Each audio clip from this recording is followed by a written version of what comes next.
De la breve historia de la cultura de Ernst Gombrich, leo el segundo capítulo, La tradición del conocimiento general.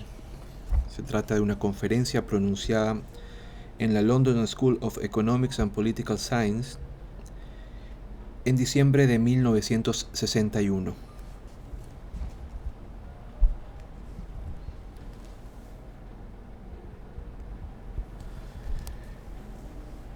En una de las novelas policíacas de Agatha Christie, la asesina se presenta en una comida en el Claridge vestida como su víctima, cuya muerte quiere ocultar naturalmente durante el mayor tiempo posible.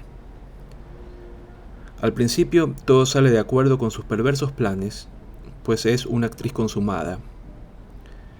Pero ha olvidado un detalle que al parecer es imprescindible para obtener éxito en el Claridge: la cultura clásica. Uno de los miembros de esa selecta compañía cita el juicio de París, el intento de arbitraje que desgraciadamente fracasó y provocó la guerra de Troya. ¿El juicio de París?, pregunta la asesina con su melodiosa voz. Nada de eso. Las ciudades que cuentan actualmente son Londres y Nueva York, no París, dice. Fue un momento embarazoso, dice el narrador. El vecino de la derecha aspiró profundamente, mientras otro invitado comenzaba a hablar vehementemente de la ópera rusa. Pero fijémonos en la reacción del duque. Apretó los labios, se sonrojó y parecía que apartaba ligeramente de su interlocutora.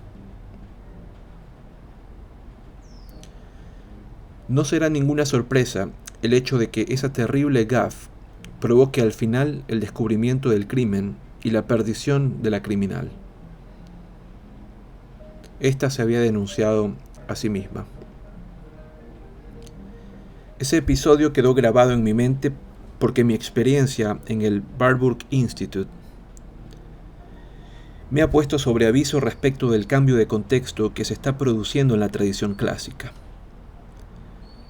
Si nuestro bibliotecario tuviese suficientes fondos sobrantes al final de este quinquenio para comprar un volumen de la colección Penguin, indudablemente debería poner en nuestras estanterías el de Lord Edward Dice. Supongo que este corto relato me eximirá de la delicada obligación de definir lo que entiendo por conocimiento general. Es evidente, incluso a partir de la breve presentación de Agatha Christie, que el conocimiento general es conocimiento que no es general. Solamente lo considera general una clase determinada de personas. Como ven, he venido, igual que Marco Antonio, para enterrar a César, no para elogiarlo. Y como Marco Antonio, tengo segundas intenciones. Creo que esa tradición del conocimiento general está desapareciendo. No creo que haya muchos banquetes en que se cite el juicio de París en la mesa, y aún muchos menos en que al reconocer a alguien su ignorancia de esa historia antigua, las damas se pongan a hablar de la ópera rusa y los duques frunzan el entrecejo. Debemos alegrarnos de que así sea, pues había dos características de esa convención que nadie querría recuperar. Una es la tendencia abierta a la intolerancia con quienes carecen de una determinada información, y como corolario, el resentimiento de quienes se sienten rechazados. Probablemente un antropólogo calificaría la situación que se produjo en el Claridge de conflicto entre los miembros de un grupo y quienes no pertenecen a él. Quien no conociese aquel mito clásico quedaba excluido de una minoría que se consideraba a sí misma como una élite. Desgraciadamente, es probable que, a pesar de haber desaparecido esa piedra de toque, la sociedad siga inventando nuevos signos y símbolos con los que mantener las barreras del esnobismo. Y, al fin y al cabo, la posesión del conocimiento no es una piedra de toque peor que la posesión de símbolos más tangibles de la posición social como coches, yates o pinturas impresionistas. De hecho, si hemos de tener jerarquías sociales y un orden social con desigualdades, el criterio del conocimiento general como pasaporte para los estratos superiores es preferible al criterio del nacimiento, de la riqueza o del acento de Oxford, por ejemplo. Lo más fastidioso de la idea del conocimiento general es su contribución a la hipocresía y a la superficialidad. Quienes solían temer a los duques ceñudos se veían obligados a decir innumerables mentirijillas, degradantes siempre que surgía un dato que sospechasen debían conocer.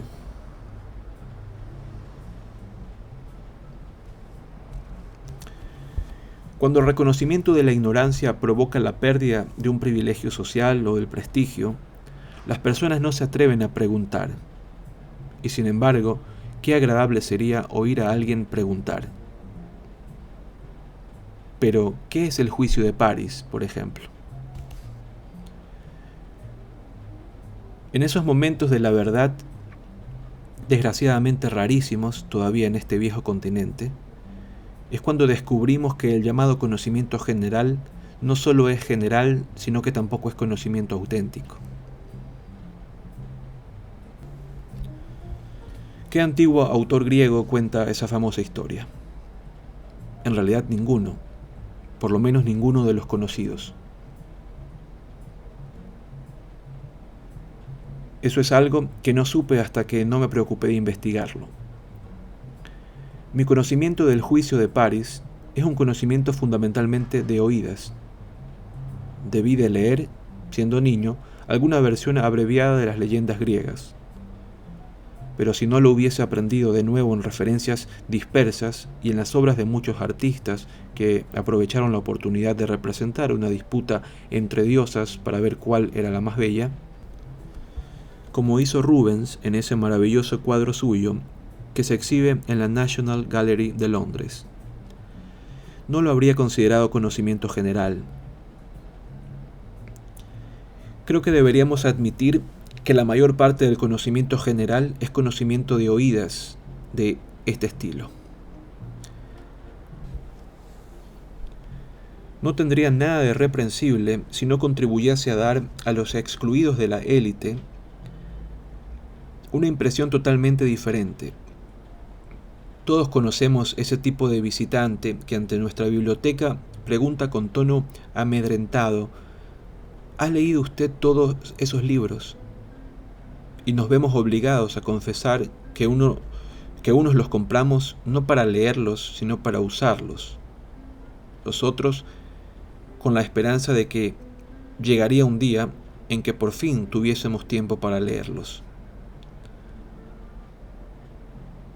Pero a quienes están familiarizados con las bibliotecas, no hay necesidad de darles esas explicaciones.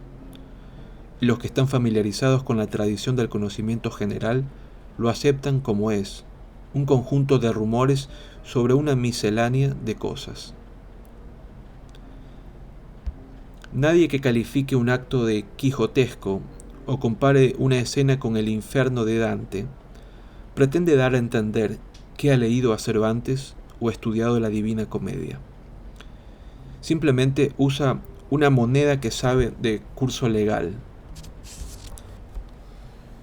Creo que ahora podemos entender por qué su gracia el duque no pudo sufrir que su compañera de mesa no reconociese la referencia. Sugiero que su actitud se debía menos al esnobismo que a un corte en la comunicación. No hace falta que seamos duques para sentirnos desconcertados. Si nuestro interlocutor responde a una referencia a uvas verdes, por ejemplo, con una conferencia sobre el contenido de glucosa en la fruta. La fábula de Esopo sobre el zorro constituye una fórmula breve y apropiada para caracterizar una situación humana.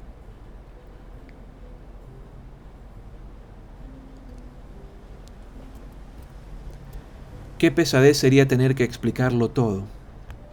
Me atrevo a pensar que el simple hecho de que todas las culturas descansen sobre un bagaje común de conocimientos, que quienes lo compartan pueden usar cuando lo deseen, ha producido un acaloramiento innecesario.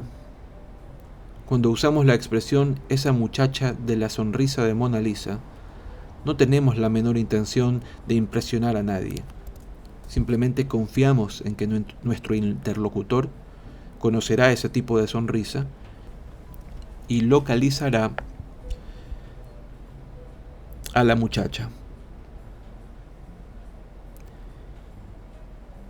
Y si llamamos a alguien catalizador, confiamos igualmente en que incluso quienes no sean químicos entenderán que nos referimos a una persona que sabe congregar a otras sin parecer activa.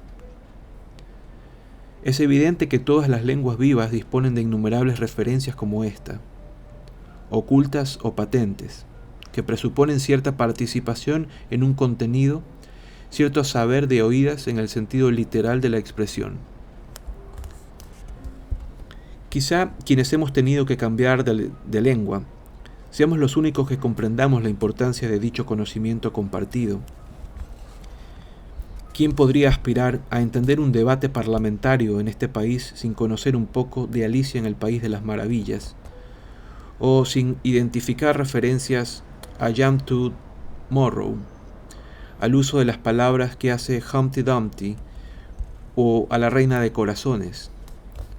¿Y cómo no sentirnos excluidos cuando nuestros amigos y colegas ingleses utilizan los términos del cricket, como sticky wicket, innings and hitting, etc., para referirse a cuestiones de la vida cotidiana?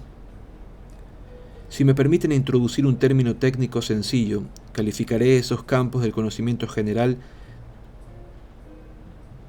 de veneros de metáfora. Desde luego, todas las culturas disponen de esos privilegios o de esos privilegiados veneros de metáforas, que facilitan la comunicación entre sus miembros y provocan, por cierto, tantos quebraderos de cabeza a los traductores.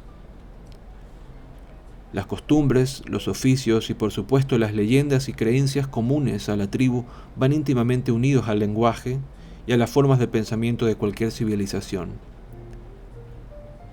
¿Cómo vamos a entender las metáforas de la poesía y la literatura indias sin conocer el significado que tiene la vaca para el habitante de una aldea india, en su vida y en su culto? ¿Cómo vamos a entender la cultura islámica sin conocer en medida alguna al Corán? Pues la religión constituye una zona central de metáforas para la mayoría de las culturas. El Olimpo o cielo de cualquier nación ofrece símbolos de poder y piedad, bondad y maldad, amenaza y consuelo, y dichos símbolos tienen tal vitalidad que sobreviven a la decadencia de la fe. ¿Qué habría sido de la poesía europea sin Venus y Marte, el dardo de Cupido y el trueno de Júpiter, e incluso ocasionalmente el juicio de París?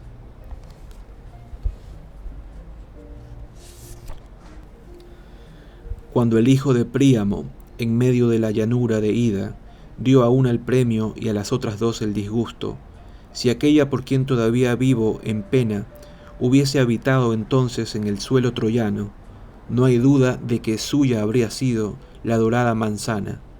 Helena se habría librado del rapto y Troya de su caída. Thomas Watson, Hecatompathia. No toda nuestra poesía está tan salpicada de referencias de este tipo como la de los sonetistas isabelinos. Pero todavía me pregunto si podríamos llegar a reconocer suficientemente el mérito que tienen los miembros de otras culturas que deciden estudiar a fondo nuestras tradiciones. Para un estudiante chino ha de ser tan difícil distinguir esas divinidades desaparecidas como para nosotros identificar las referencias a los emperadores buenos o malos que van urdidas en el tejido de la literatura china. Desde luego no pretendo afirmar que esos obstáculos sean absolutamente insuperables. Podemos intentar entender esas alusiones de igual forma que podemos intentar aprender una lengua extranjera. Puede ser que actualmente esté yo en mejores condiciones intelectuales para comprender lo que el cricket significa para mis amigos ingleses de lo que estaba hace 22 años. Gracias a mi hijo puedo incluso captar una alusión de W.G. Grace y a su barba o el almanaque de Wisden, pero no me hago ilusiones. Nunca podría aprender a atrapar una pelota de cricket ni responder a esas alusiones como quien responde a algo que ha aprendido desde la infancia. Para atrapar la pelota o captar el sentido auténtico de la alusión, hay que haber asimilado el juego en carne propia. Hay que haber crecido dentro de él, con lo que se convierte en parte de la propia naturaleza. Como ustedes saben, lo que podríamos llamar educación anticuada insistía más en la asimilación del conocimiento que en su adquisición. No me parece accidental que esa tradición proceda de la civilización clásica, con su enorme insistencia en la retórica, al dominio en el lenguaje. La educación era integración, y la persona más integrada era la que había asimilado todos los veneros de metáforas con los cuales tocar todas las cuerdas de los recuerdos compartidos. Nuestra cultura concede una importancia mucho menor a la oratoria. De lo contrario, no me habrían hecho el honor de invitarme a pronunciar una conferencia. Y así, al desaparecer ese objetivo central de los conocimientos asimilados, la cuestión de lo que una persona debía aprender y conocer, lo que debía formar parte del conocimiento general, pasó a ser más preocupante en un sentido y menos clara en otro. No es que esa controversia entre disciplinas sea algo nuevo en el terreno de la educación. Ya era como tal un tema favorito en las escuelas de oratoria. Había que aguzar el ingenio demostrando que la medicina era más importante que el derecho o el derecho más importante que la medicina, que el quadrivium basado en las matemáticas impartía un conocimiento superior al que impartía el trivium basado en el lenguaje, o que el lenguaje era lo único que hacía que los seres humanos lo fuesen verdaderamente. No todos los que hoy participan en discusiones de este tipo conocen su venerable prosapia. Si no fuera así, comprenderían también, creo yo, lo poco convincentes que son los argumentos de la importancia y la utilidad. Al fin y al cabo, no es difícil entender que cualquier dato informativo pueda ser importante para algo o para alguien. Pero si ese fuera el criterio en función del cual incluirlo en el programa de estudios, el libro de textos más importante sería la guía telefónica. Indudablemente no sería una opción fácil. Pero, aunque se podría hacer que los estudiantes la aprendiesen, dudo que pudieran asimilarla. No podría convertirse en parte de su lenguaje, en una fuente de metáforas compartida por una cultura. Es fácil comprender y más fácil aún decir que el lenguaje no lo es todo. Una sociedad en que todo el mundo pudiera hablar solamente y nadie actuar no sobreviviría ni siquiera un día. Pero una sociedad sin asimilación de los conocimientos generales, empezando por el lenguaje y llegando hasta los veneros de metáforas, dejaría de ser una sociedad. No voy a perder tiempo profundizando en esa cuestión, pues nadie cree que algo así puede suceder. Según creo, el año pasado mi ilustre predecesor, Sir Geoffrey Grosvenor, les puso a ustedes la carne de gallina informándoles de las espantosas consecuencias que caerán sobre nosotros si no se difunde con suficiente rapidez un mayor conocimiento científico. No pretendo hacerle la competencia. Si la tradición del conocimiento general desapareciese completamente, no deben ustedes preocuparse de que pueda perjudicar. En este caso, la ignorancia es una bendición, pues es evidente que no podemos echar de menos lo que nunca conocimos. Nuestras distinciones se volverían más rudas y nuestra integración más grosera, pero nuestra lengua seguiría sirviéndonos, como ha servido a los millones de personas que nunca tuvieron contacto con esas fuentes de metáforas. Pero es indudable que la utilidad del lenguaje y de las metáforas no consiste solo, como la guía telefónica, en facilitarnos la comunicación con los demás. También nos ayudan a articular e interpretar nuestro propio mundo de experiencias bajo nosotros mismos. Y en eso es en lo que la desaparición de dichas fuentes nos afectaría en última instancia. Si hemos de creer a los psicoanalistas, y estoy convencido de que debemos hacerlo, nuestros primeros veneros de metáforas en el sentido más amplio del término surgen de la primerísima experiencia de nuestra situación familiar. Nuestro padre y nuestra madre constituyen nuestros modelos sentimentales para todos los enjambres de sentimientos que van unidos al amor materno y a la autoridad paterna.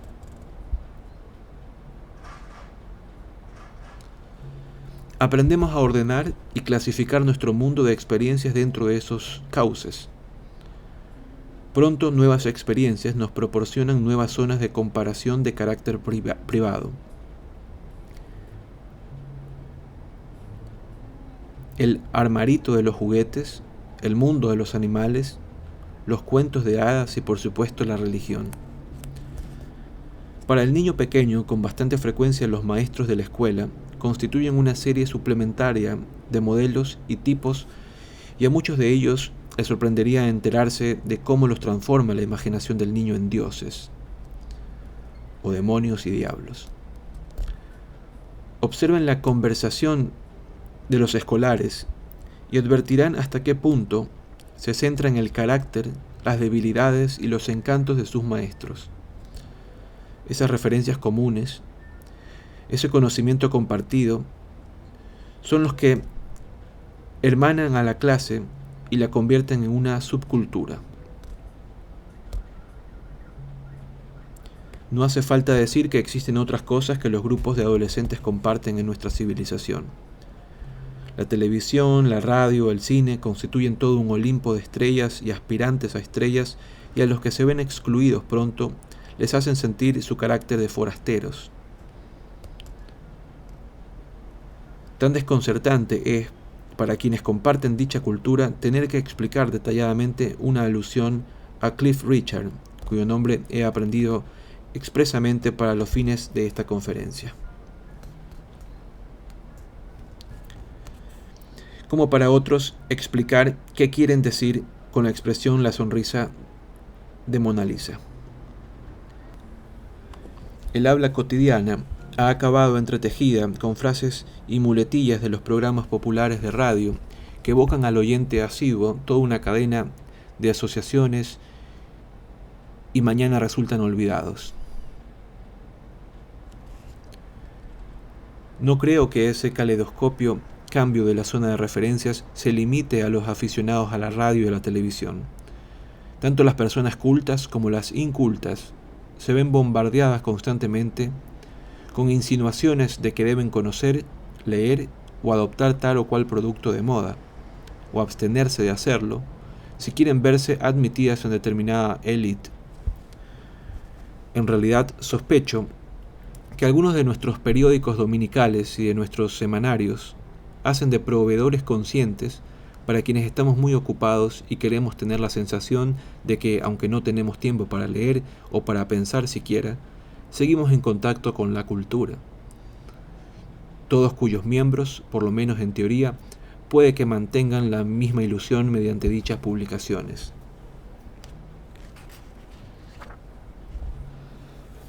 No obstante, temo que siga existiendo una diferencia entre estar al día y tener cultura, la misma diferencia que existe entre jerga y lengua. En este contexto es en el que puedo hacer propaganda de mi mercancía con cierta confianza. Debo confesar que muchas de las razones que se dan para defender una educación clásica no me parecen convincentes. Por ejemplo, no veo por qué el estudio del griego y del latín ha de formar la mente con mayor eficacia que un estudio igualmente intenso del chino.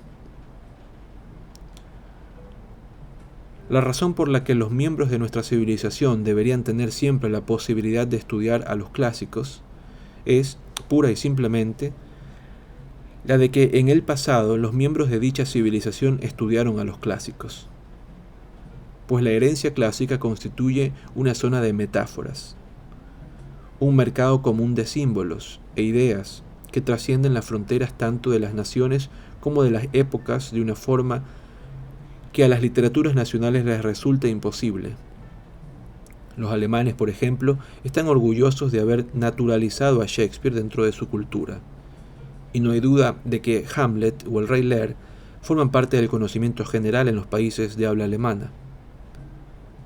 Pero a Jane Austen no se la ha admitido en esa compañía. Por otro lado, se ha naturalizado a Proust en Inglaterra, pero Goethe, que preside el Olimpo de la Bildung alemana, es poco conocido en el mundo anglosajón.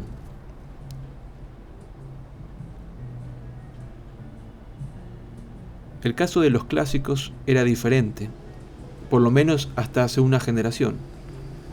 Habían llegado a estar tan asimilados dentro de la tradición del conocimiento general que no solo eran menos que generales y menos que conocimiento, sino también de forma curiosa más que conocimiento y más que generales. Pasar de aquellos modelos psicológicos de padres y maestros y de los héroes del momento a símbolos menos privados y más universales equivalía a establecer contacto con los problemas que contribuyen a configurar nuestra civilización. Para la mente infantil, en formación, atenienses y espartanos eran no solo nombres de pueblos desaparecidos hacia mucho tiempo, sino también posibilidades permanentes para interpretar la vida y los deberes del hombre.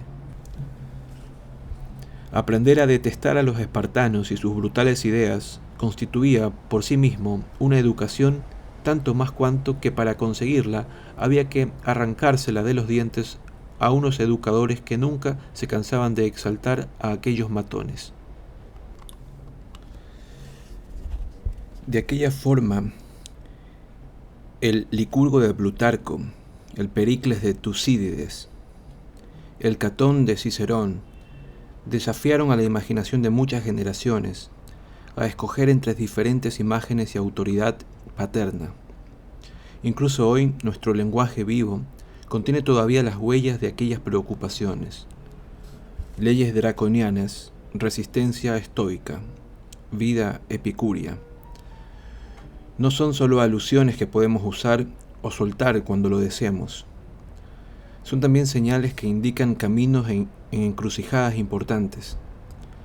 Desde luego, es cierto que cuando los sigamos, podemos descubrir, por ejemplo, que Epicuro era bastante estoico y que muchos estoicos eran bastante epicúreos. Pero, ¿acaso no nos ponen de aviso esos descubrimientos para desconfiar del saber de oídas? Que esos nombres se hayan convertido en metáforas, que representen zonas eternas de experiencia, constituye un estímulo para aprender más sobre ellos. Creo que casi todas las investigaciones valiosas en el terreno de las humanidades deben su impulso a esas fuerzas todavía vivas de nuestra cultura. Si se me permite citar el ejemplo de un miembro eminente de esta school, debo decir que la crítica que Karl Popper hizo a Platón constituye una muestra de este tipo de revisión. La comprensión de que las ideas políticas que Platón representaba en el panteón de nuestra cultura eran menos beneficiosas de lo que habíamos llegado a creer. Actualmente puede que la idea que Popper es el antiplatón haya pasado a ser conocimiento general entre los lectores de semanarios. Quienes sigan el camino que señala esa indicación y lean sus obras tendrían también que revisar el estereotipo. Cualquiera que merezca el nombre de estudioso ha de aprender a desconfiar de lo que pasa por ser conocimiento general. Y, sin embargo, nuestro Olimpo no está solo habitado por las figuras de padres políticos.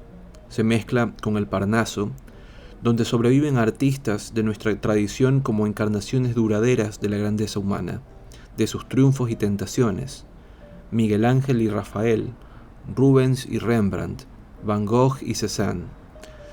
No son solo objetos del estudio histórico del arte o inversiones, o símbolos de posición social para los coleccionistas. Son centros de atracción y repulsión a los que amar, admirar, criticar o rechazar fuerzas vivas que nos afectan profundamente.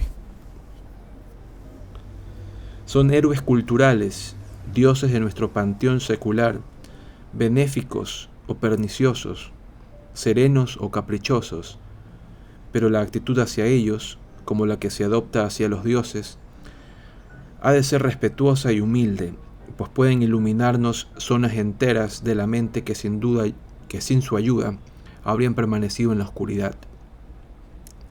Examinemos el caso de Rafael, ahora deidad remota en nuestro panteón, pero que en un tiempo fue casi sinónimo de belleza divina. Estudiarlo en el contexto de nuestra cultura no es solo estudiar una figura histórica, sino también examinar nuestra propia relación con la belleza ideal. Me preocupa mucho la posibilidad de que se dé una mala interpretación a mis palabras respecto de este tema. No pretendo desacreditar mi propia especialidad sugiriendo que el estudio del arte sea necesariamente más subjetivo que el de los problemas científicos. Existen rígidos modelos objetivos que el historiador debe respetar cuando interpreta textos y valora la autenticidad de pinturas.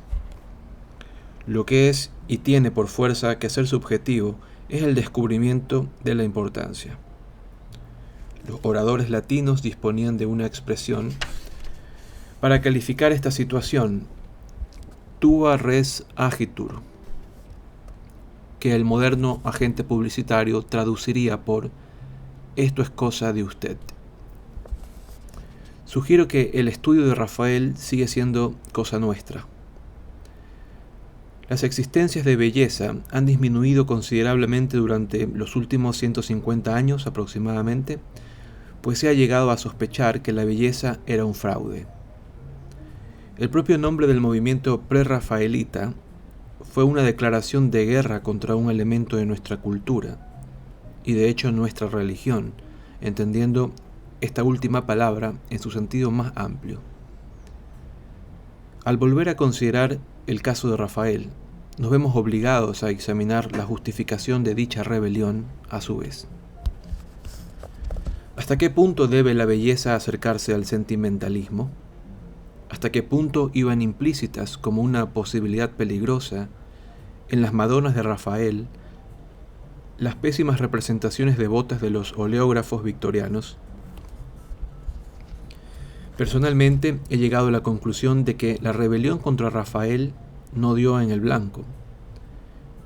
Cuanto más lo estudio, especialmente en sus dibujos, más inclinado me veo a admirar su genio y menos se parece su arte al estereotipo de belleza vacía. He llegado a sospechar que es más difícil de entender que Miguel Ángel, cuyas tremendas imágenes nos cautivan por sorpresa. La relación que existe entre ellos es parecida en cierto modo a la que hay entre Mozart y Beethoven.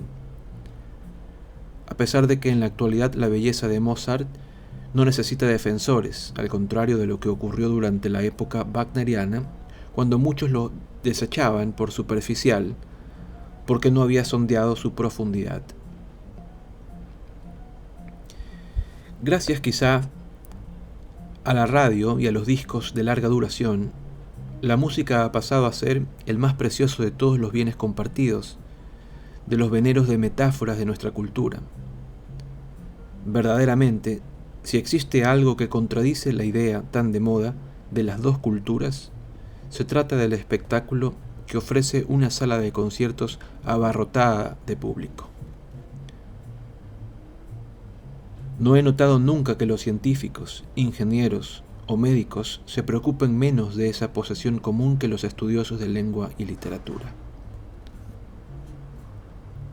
Pero no todo el mundo es aficionado a la música, y lo seamos o no, podemos disfrutar de otros elementos de nuestra herencia común, herencia que parece estar retirándose de nuestro alcance a medida que se van volviendo intransitables los puentes de comunicación con el pasado. Por esa razón, es por la que deploro la desaparición de la tradición del conocimiento general. Hemos de reconocer que no era más que un conjunto de rumores, muchas veces falsos o engañosos, pero hasta el saber de oídas tiene su valor si nos da a conocer algo que podríamos disfrutar. La vida es corta y nadie podría seguir hasta el final ninguna de las sugerencias que el lenguaje de nuestra tribu arrojó en nuestro camino. Quizá algún día lea El Quijote de verdad o aprenda más cosas sobre el misterio de los catalizadores. ¿Cómo podemos asegurar que dichos rumores y dichas posibilidades seguirán llegando hasta la próxima generación? ¿Deberíamos dar cursos de conocimiento general en la universidad? Muchos colegas abogan por el establecimiento de dichos cursos en el nombre de estudios generales, introducción al estudio de la civilización occidental o a la historia de las ideas. Pero, aunque todos seguimos con interés esos experimentos en las universidades y en el extranjero, muchos seguimos sin aceptar esa idea. La mayoría de mis amigos siguen sin querer oír citar siquiera la expresión curso introductorio. Por haber escrito una introducción a la historia del arte, no tengo autoridad para adherirme a esas denuncias, pero debo confesar que también soy algo escéptico, aunque no por las mismas razones exactamente. El defecto que se suele alegar contra dichos intentos es el de la superficialidad. Se dice que lo que queremos es enseñar al estudiante una disciplina, formar su carácter haciéndole estudiar en profundidad un sector limitado. Un conocimiento superficial de tal o cual tema puede ser suficiente en las escuelas privadas para jovencitas aristocráticas, que se preparen para el Claridge, pero en las universidades no hay sitio para algo así. No pretendo defender las escuelas para jovencitas aristócratas, ni como ya saben ustedes, el Claridge, pero creo que esa actitud anti-snob está teñida de esnobismo. Vayan a cualquier sala de profesores y oigan a esos mismos catedráticos que defienden la especialización quejarse de un estudiante que no sabía que los griegos vinieron antes que los romanos o cuándo se produjo la Reforma. La verdad es que siempre fue una minoría la que tuvo la justa ventaja de adquirir ese conocimiento de oídas en los primeros años de su vida, ya fuera oyendo esas cosas de boca de sus padres durante las conversaciones en casa u hojeando libremente sus libros. Cuando llegaban a la universidad, ya conocían algunos de los hitos del mapa tradicional del conocimiento, sabían dónde se encontraban y hacia dónde preferirían dirigirse. Puede que hubiera tenido sentido perfectamente someter a aquellas mentes en formación a lo que se llama una disciplina, hacer que exploraran un solo sector tan completamente como su tiempo se lo permitiese. Es muy agradable conseguir una pequeña porción dentro del vasto territorio de lo cognoscible en la que se sienta uno más como en casa. Y sin embargo, hasta esa adquisición tiene sus peligros para los menos inteligentes.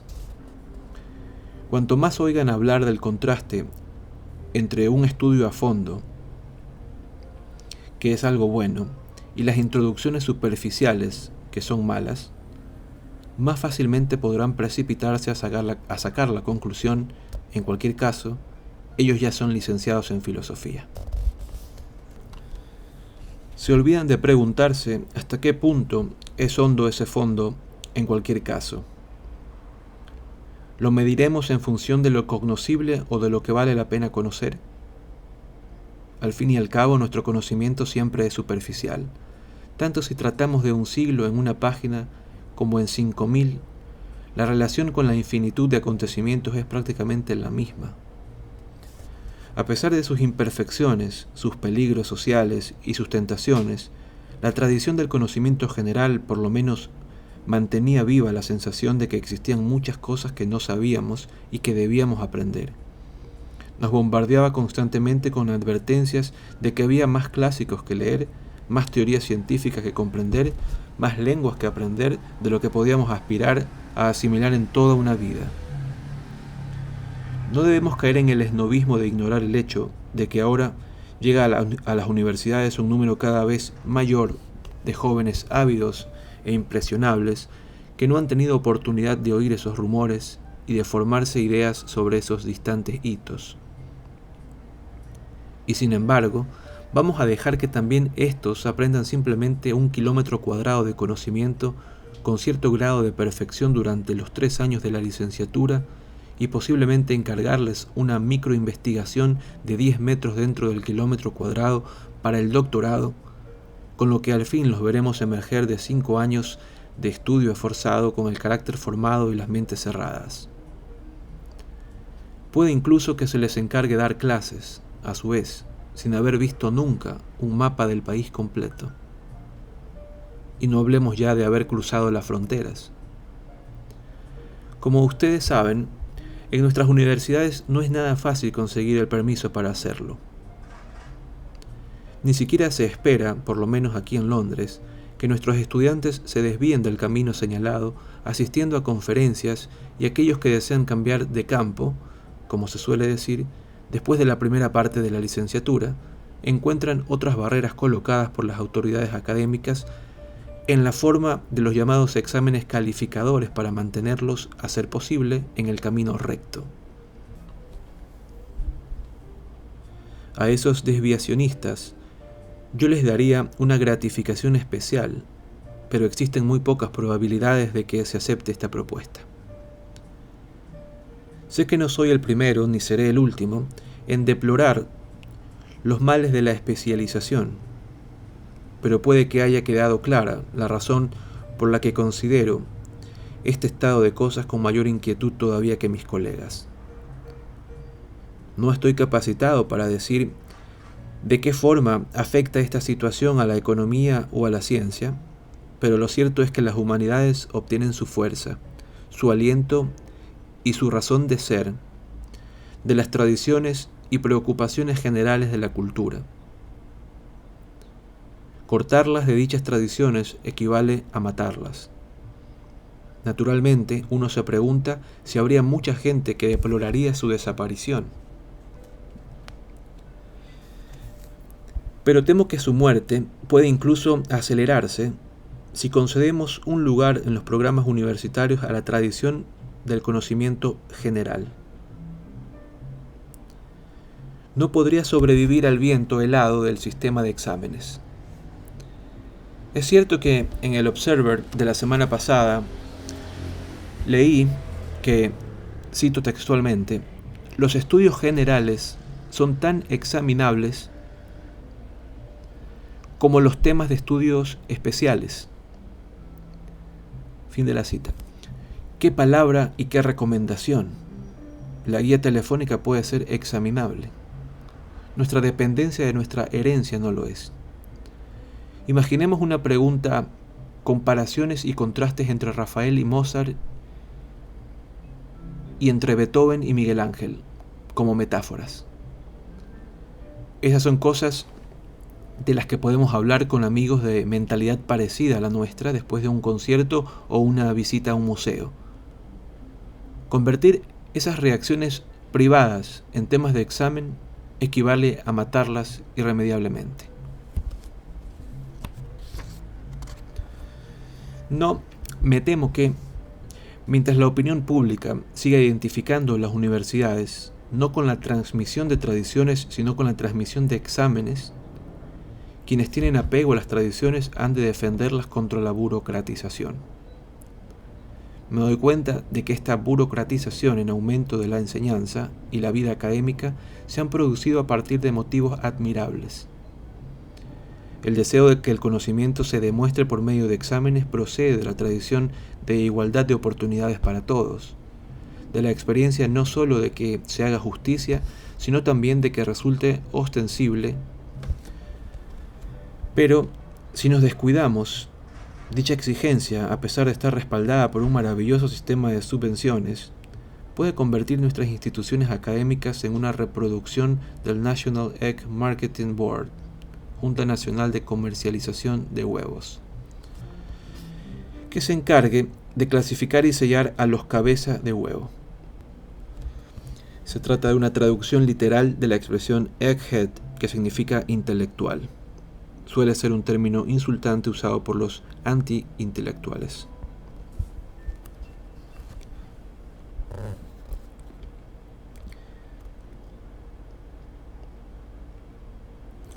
Lejos de mí la intención de negar formalidad a nuestra institución hermana, que según creo recibe la misma porción de la renta nacional que la educación superior. Clasifica los huevos de acuerdo con su dimensión y, aunque sería interesante especular sobre si esa palabra se refiere a la altura, la anchura o el peso, estoy seguro de que se sabe perfectamente con qué criterio debe clasificar su producto. ¿Quién no le envidiaría su tan sencilla tarea? Como también yo he empuñado el tampón, confieso que cada vez me siento más perplejo a la hora de inscribir cualidades tan inconmensurables como la originalidad y la laboriosidad en una sola coordenada o dimensión y considerar primero el examen y después el resultado total. La mayoría de quienes jugamos a ese juego por encargo coincidimos en que opera con ficciones, especialmente dentro de esa importantísima zona del rendimiento medio que divide el segundo inferior del superior. Y sin embargo, en ella es en la que nuestra universidad coloca la distinción absolutamente decisiva entre huevos buenos y malos, los primeros para la incubación y los otros, en el mejor de los casos, para cocinar. Sin embargo, no debo divagar. Aunque no quiero que la tradición del conocimiento general quede atrapada en la máquina de hacer salchichas, para cambiar de metáfora radicalmente, estoy convencido de que nuestras universidades no deberían impedir necesariamente la difusión del conocimiento general. Temo que estemos en camino de hacer eso precisamente. Tampoco pretendo dármelas de original con estas críticas. Se han formulado muchas veces y mejor de lo que yo pudiera hacerlo. Bastante malo es que la importancia atribuida a los resultados de los exámenes no deje otra alternativa al estudiante concienzudo que la de empollar y memorizar conocimiento examinable. Pero quizás sea peor que nuestra propia insatisfacción con el sistema de especialización nos tiente tan fácilmente a sobrecargar el programa de estudios cada vez más, hasta el punto de que el estudiante tenga que precipitarse corriendo de un curso a otro sin disponer de un momento para reflexionar. Estoy convencido de que nuestro primer deber para con el estudiante es el de resistir esa tentación evidente. Hemos de protegerlo de todos los postores vociferantes que reclaman su atención y pretenden salvar la idea del conocimiento general, haciendo que los estudiantes de arte asistan a cursos sobre catalizadores y los estudiantes de ciencias a cursos sobre el juicio de París. Solo se podrá salvar lo que se puede salvar de dicha tradición dejando al estudiante más tiempo para que se eduque a sí mismo, más tiempo para leer en lugar de para hojear libros o leerlos a salto de manta, tiempo para asimilar en lugar de para adquirir conocimientos, para vagabundear por el país que rodea la porción de terreno que se le ha asignado, para hacer sus propios descubrimientos y disfrutar la vista que ofrece desde un pico cercano sin tener que preocuparse de obtener un diploma en montañismo a fin de convencer a los burócratas de que ha hecho un buen uso de su subvención.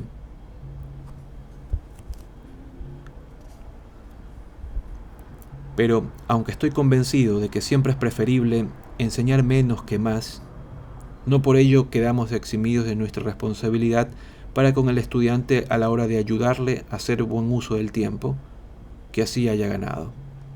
Al contrario, hemos de hacer el mayor esfuerzo para encontrar opciones sustitutivas que no sean las de aumentar los cursos y exámenes, de forma que proporcionemos al estudiante el mismo tipo de orientación, por lo menos que la de la tradición del conocimiento general, a generaciones anteriores.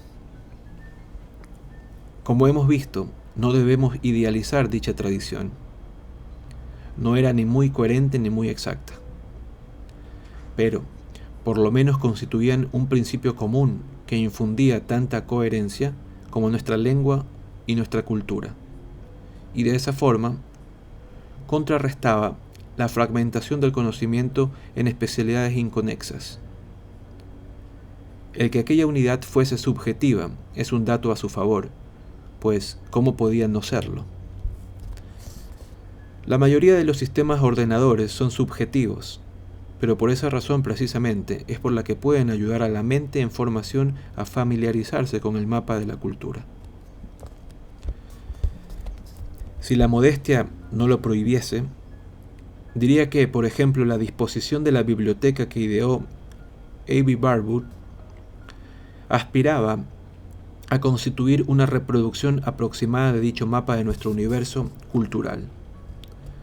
Naturalmente, por ser subjetiva, cualquier disposición de este tipo tiene sus limitaciones y sus idiosincrasias, y a veces, cuando no podía encontrar un libro, he lanzado imprecaciones contra la nuestra.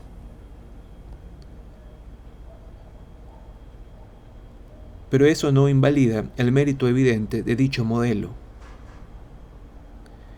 el de que no admite barrera alguna entre los llamados campos de estudio. Ayuda al estudiante de tradiciones artísticas a comprender que debe leer también otras obras sobre historia de la religión, la ciencia, economía, del mercado artístico. Al estudiante de poesía, que no debe olvidar mitología, la música, los misterios teatrales medievales y las convenciones sociales. Más aún, en dicha biblioteca puede hojear los libros cómodamente, casi con tanta libertad como en una librería antigua. Sin embargo, no es solo modestia lo que me impide sacar la conclusión a bombo y platillo de que si todos los estudiantes de estas islas viniesen a hojear los libros del Warburg Institute, se podrían remediar todos los males de nuestra educación. No hay duda de que debo acabar con una sugerencia más constructiva sobre cómo presentar el mapa de la cultura a las mentes de esos especialistas en formación.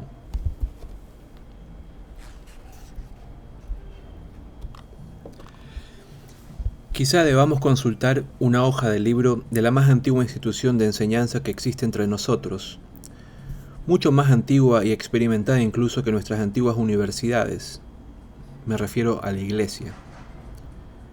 No es que sepa nada sobre el programa teológico, pero por lo menos sé que no puede uno especializarse en la primera persona sin haber oído algo sobre la segunda. Al parecer, la Iglesia nunca tuvo el miedo enfermizo a la superficialidad y al desprecio hacia ella que han invadido la vida académica con la aparición del profesionalismo. Existen toda clase de matices entre el más humilde y el más culto, pero ciertos principios del conocimiento religioso han de ser comunes a todos. La Iglesia inventó el credo y el catecismo como mapa de orientación para quien desee quedar admitido en su comunidad. Sé que el objetivo original del credo era el de fijar el dogma, pero hasta los herejes que deseen conocer el credo para criticar sus afirmaciones pueden admirar la sabiduría pedagógica de esa sencilla invención. Lo que podemos aprender de ese ejemplo es a vencer el miedo al conocimiento superficial, a rechazar nuestra actitud de o todo o nada respecto del conocimiento, que no solo carece de realismo y humanidad, sino que además constituye, no me cabe la menor duda, el mayor obstáculo para la supervivencia de nuestras tradiciones.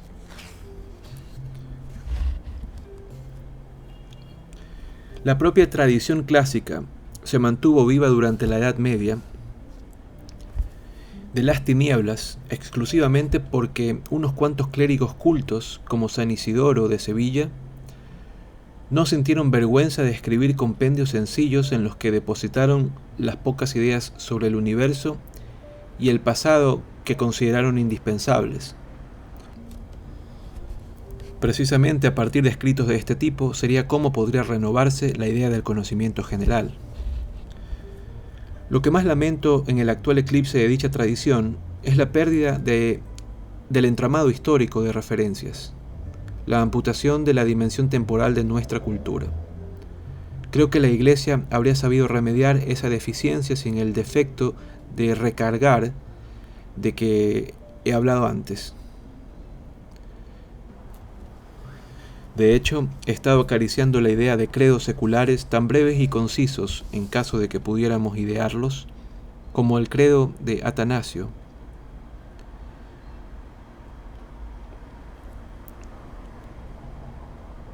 No habría que crear un curso nuevo para enseñarlos, pues se podrían leer en 3 minutos y aprender en una tarde.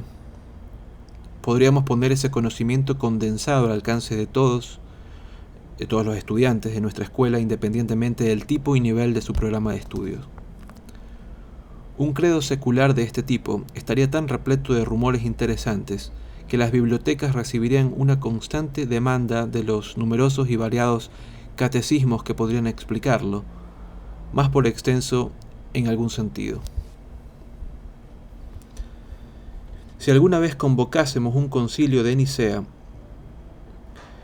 para ponernos de acuerdo con respecto al nuestro, podríamos invitar a las culturas de otros continentes a que nos explicasen los suyos, los cuales deberían estar al alcance como temas de estudio opcionales. Siento cierto nerviosismo en el momento de presentar al juicio crítico de ustedes el primer borrador no demasiado riguroso de ese tipo de credo, parcial, subjetivo y selectivo, pero que contiene la ración de emergencia que me gustaría distribuir antes de que estallemos por los aires. Y aquí va. Pertenezco a la civilización occidental, nacida en Grecia en el primer milenio antes de Cristo. La crearon poetas, filósofos, artistas, historiadores y científicos que examinaron libremente los mitos y tradiciones anteriores del Antiguo Oriente. Floreció en Atenas en el siglo V, pasó a Oriente con las conquistas macedonias del siglo IV, y en el primero a extensas zonas de Europa y del norte de África gracias a la expansión de los romanos que hablaban latín. El cristianismo, que surgió entre los judíos de Palestina y se extendió por todo el mundo de habla latina y griega en los siglos II y III después de Cristo, la transformó. Sobrevivió al colapso del Imperio Romano, producido por la presión de las tribus germánicas en el siglo V, pues las iglesias romana y griega preservaron parte de su organización, su literatura y su arte durante la llamada Edad Media, época en la que la mayoría de los señores feudales y de sus siervos eran analfabetos. Empezó a florecer de nuevo en los siglos XII y XIII, cuando el estilo de arquitectura gótica se difundió por Europa a partir de Francia, y las universidades de Francia, Italia e Inglaterra, que estaban por entonces desarrollándose, adquirieron nuevos conocimientos de la ciencia y cultura griega, mediante las traducciones hechas por árabes mahometanos que habían penetrado en España por el norte de África. También transmitieron estos los números arábigos procedentes de la India y el papel, la pólvora y la brújula procedentes de China, con lo que contribuyeron a la emancipación de las ciudades mercantiles de la Italia de los siglos XIV y XV, emancipación que fomentó la recuperación de la literatura, el arte y los estilos arquitectónicos griegos y latinos, denominado Renacimiento. Su nueva cultura se difundió por medio de la imprenta que inauguró la Edad Moderna y preparó el terreno para la Reforma, la cual dividió en dos a la Europa del siglo XVI, al tiempo que los viajes de exploración produjeron las conquistas y colonias portuguesas, españolas e inglesas allende los mares. Quedó transformada una vez más en aquella época por la fe en el progreso del conocimiento humano, ejemplificado en las teorías matemáticas de la ciencia experimental creada en Italia y desarrollada en los Países Bajos y en la Inglaterra protestante del siglo XVII, países a partir de los cuales los ideales del racionalismo y tolerancia se difundieron hasta el continente. De aquella forma, dispuso de medios para sobrevivir al rápido aumento de población que facilitó la revolución industrial, la cual produjo el colonialismo del siglo XIX, la extensión de la instrucción y los movimientos de masas socialistas y nacionalistas. En el siglo XX ha transformado y puesto en peligro de desaparición la mayoría de las culturas del globo, que ha encogido hasta el tamaño de un Sputnik, gracias a la invención de la aviación. Espero que exista un siglo XXI. Amén.